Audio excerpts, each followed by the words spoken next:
It's your boy Luke here with another PGA DFS video. This time we've got our core plays for the Sanderson Farms Championship here in 2021. We're back to a normal PGA DFS event now that the Ryder Cup is over, and while it was an interesting format, it was an absolute headache for building lineups. Hand building a set of 150 for that event was not for the faint of heart, just to tell you guys there, but for the Sanderson Farms, we get the best field ever for this championship. And for a large field GPP, that is going to be awesome. We have a lot of them out there for Draftkings, a lot of contests, a lot of money to try and take down as well. And here for this video, we're going to use our database approach to help identify some of my favorite DFS plays on the slate in each pricing range. These are going to be the guys that I'm using as cornerstones for this week's event in my lineups. And on top of this core plays video, we already have a course breakdown for the Country Club of Jackson already on the channel, so link will be in the description for that so you can see exactly how I think this course will play. I also have my top 6 value plays and my fades and sleepers coming out tomorrow afternoon, so make sure to keep an eye out for that. But most importantly, on Wednesday afternoon, we're going to have the live stream for our DFS picks. That's going to be from 6:30 to 7:30 p.m. Eastern time. That's going to be covering my player pool, my projections, ownership, everything you're looking for the DraftKings slate. So going to be going over any live Q&A that you have as well. So highly recommend that you guys stop by. Again, that's Wednesday at 6:30 p.m. Eastern time. Without further delay though, let's get into the picks for this week. So kicking it off with our spend up tier, it's going to be Sam Burns at 11 grand even. He's my number 2 ranked golfer this week in terms of my custom modeling, and I have him at over a 20% chance of finishing in the top 5. He's by far the class of this field, by far the best player, and a great course fit at that. And his elite combination of ball striking ability and putting could really make him the name to beat here at the Country Club of Jackson. If we take a look at how he's graded over his last 20 rounds, he's been elite as usual. He's boasting a .54 shots gained ball striking per round, which is actually lower than what we've seen from him in the past. So still elite numbers right there, even if he hasn't been his absolute best of late. In terms of his putting, he's been great there with .68 shots gained putting per round. That is top 5 in this field. And Bermuda's by far his best surface, so perhaps we should start calling him Bermuda Burnsy at this point. He gains an additional .41 shots gained putting per round on Bermuda grass, so clearly has a lot of familiarity there. Is from the LSU area, so down in Louisiana, where Bermuda grass is the only grass that you'll find, especially on golf courses. And with the putting splits that he has, if he brings any semblance of a ball striking game, he's not going to miss the cut this time around. He's going to win in drastic fashion. Back in 2020, he lost strokes on approach. That's when he ended up missing the cut here, which we haven't seen from Sam Burns for quite some time. Has been one of the most consistent iron players in the entire world. He also lost nearly 3 strokes around the green there, so very much so an outlier performance, and I don't expect that to happen again. If we take a look at his first 3 appearances at the Country Club of Jackson, much different, right? 3 made cuts, also had a T3 finish in 2018 despite losing strokes putting, so still finished in the top 5 despite not having his best asset. And this time around, he easily wins if he puts up those kind of metrics, right? He's somebody who's going to gain a ton of strokes on this Bermuda grass surface, somebody who, again, is very good for this golf course, seemingly has one of the best course fits you can imagine, is more than long enough to take care of these par 5s, has the approach skills to score at a club like Jacksonville. So I already bet the outright on him. He's by far my favorite play on the entire slate, especially in this 10K plus range.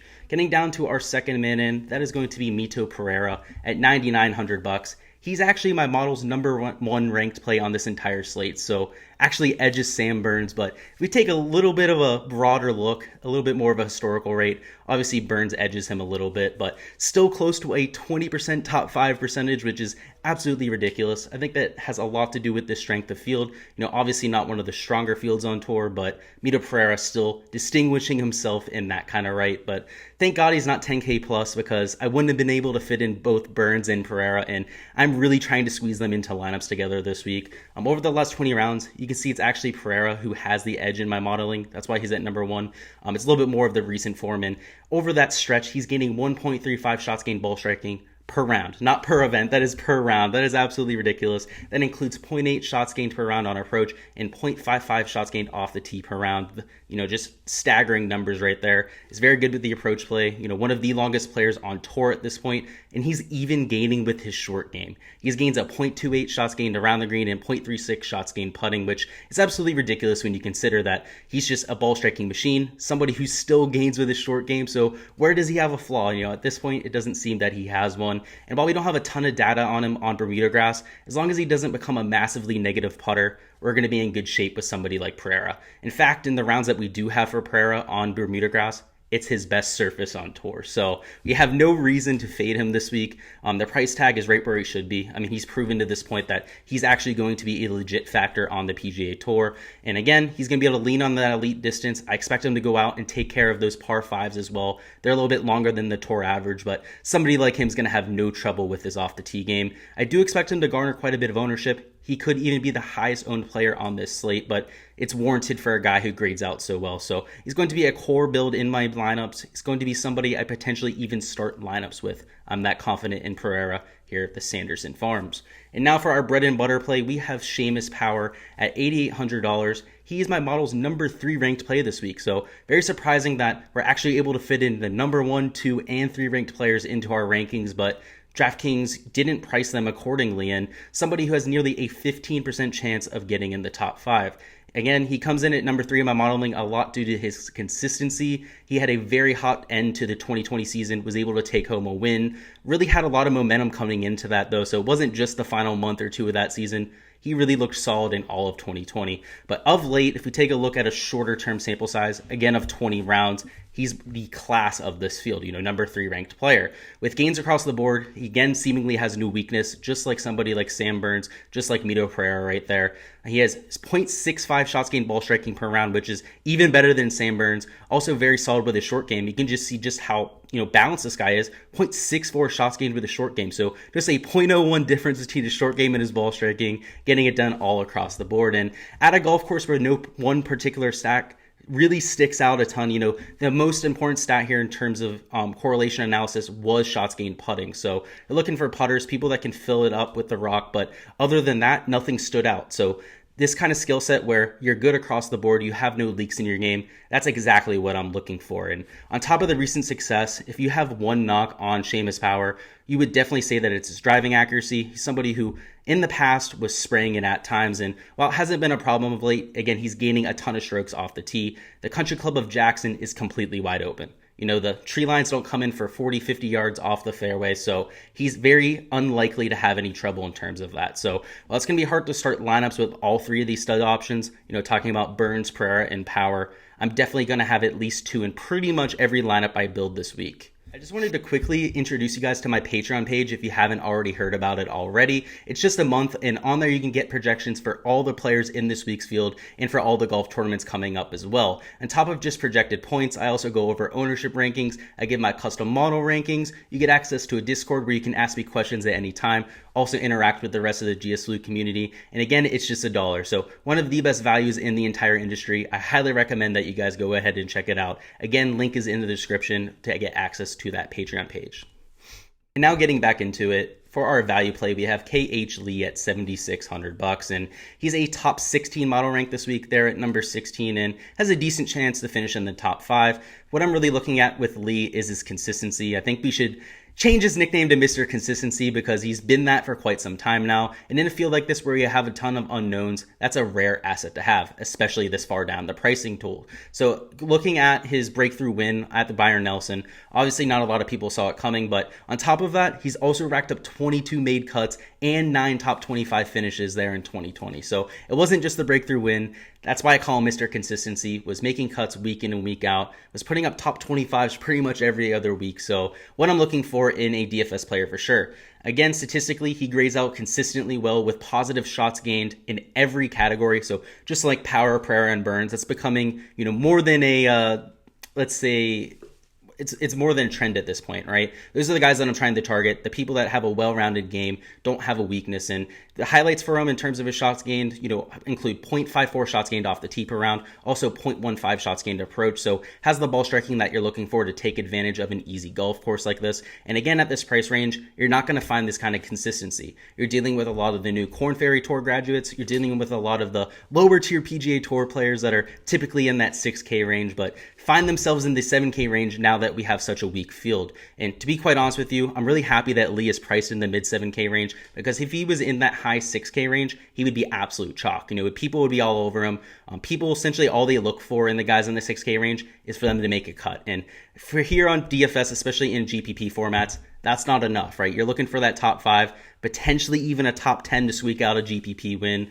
You really need the top 6 or 8 golfers in your lineups, and he fits the bill for that. Somebody who has the course fit, he has the recent form coming in as well, and enough consistency to put him out in a cash game. So definitely somebody I really like, and that's why he comes in as my value play for the Sanderson Farms. And now for our diamond in the rough, we have Sloan, who at $7,000 is a great value at my number 14 ranked golfer for this week. Not going to have a very high top 5 percentage. You can see it's just 6.6% right there. So not going to absolutely blow you away with wins or anything like that. But his ball striking of late, especially at the end of 2020 there, was a real bright spot for him and potentially a sign of things to come into the future for this Canadian. So just to give you an idea of how good the ball striking's been, over his last 20 rounds, he has gains of 0.38 shots gained off the tee per round, also 0.35 shots gained approach per round. So very good with both of those numbers right there. Exactly what you're looking for. You know, not somebody like Mito who's going to go out and gain nearly 0.8 shots gained off the tee per round. Sloan's not that long, right? He averages 305 yards off the tee, but does it with his accuracy. And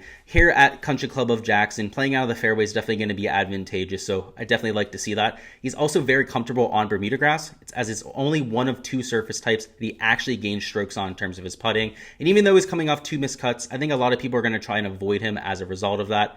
The 2 starts before that were excellent, right? A 2nd place finish and a 6th place finish. So shows the kind of volatility that you have in his game. And if you're in a GPP format, if you're playing golf in general, you want guys with high volatility, right? Because they're the guys who actually have a chance to go out there and win. And if somebody's going to come and break through for their first win, I think it's somebody like Sloan on this slate. And finally, for our flyer pick, that is going to be Sam Ryder, who at $6,700 is somehow my model's number 5 ranked play this week. And to be quite honest with you guys, when I saw him popping in my models, I went, what the fuck? I was like, dude, what is this? This makes no sense. Is my model broken? That was the first thing I asked, but I did a deep dive into the metrics, and he really might be onto something. So that's why he's going to be my flyer pick here. While he hasn't had any major finishes except his 3rd place the whole way back at the Barbasol, which actually isn't even included in these calculations, he's been great. So these include gains of over 11 shots gained approach at the Barbasol. Again, that was actually before the range we're going to get into for these last 20 rounds, but he also gained 5 strokes putting at the John Deere and at least 2 strokes putting in the 4 events leading up to that. So somebody who gets hot with the putter, somebody who's capable of putting up 4 or 5 strokes putting in a golf tournament, and